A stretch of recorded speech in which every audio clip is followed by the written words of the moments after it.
Hello learners of all ages, my name is Mr. Montgomery. I teach 4th and 5th grade math, and today we're going to be learning about factors. Now, factors is just a fancy word for saying, I have a number, and I need to figure out how many ways that I can multiply to get that number, or how many ways can I rearrange that number with groups, columns, and rows.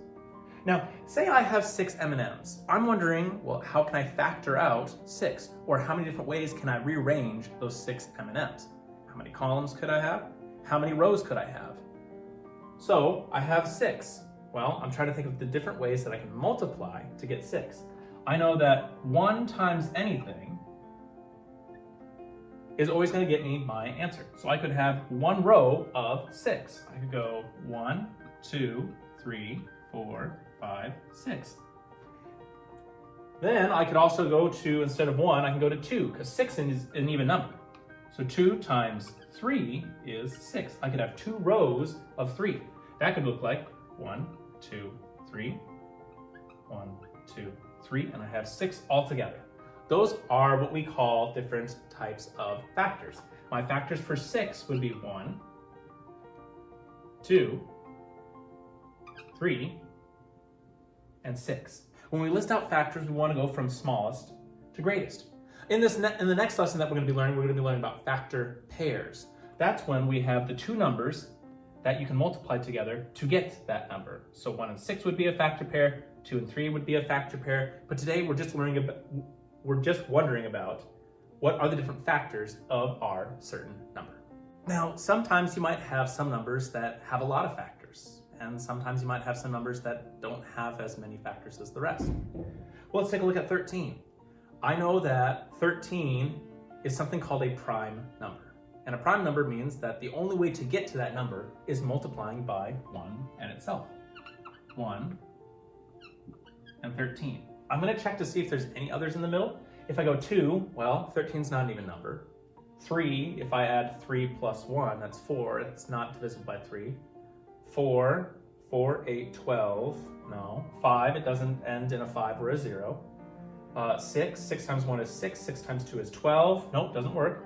7 times 1 is 7, 7 times 2 is 14, nope. Let's see, 8, 16, no.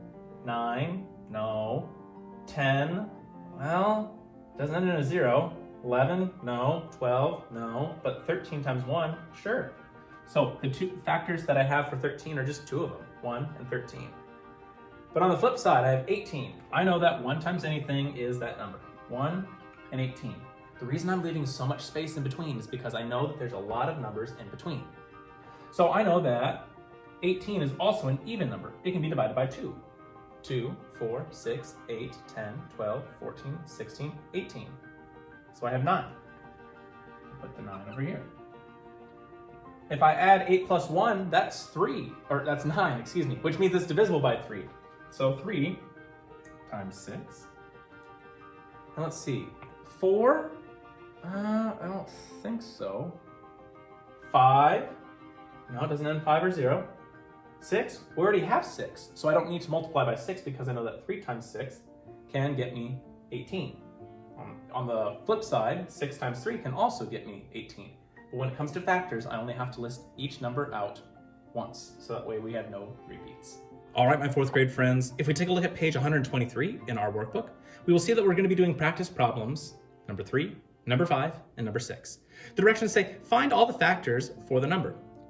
We're going to be finding all the factors for 40, all the factors for 17, and all the factors for 5.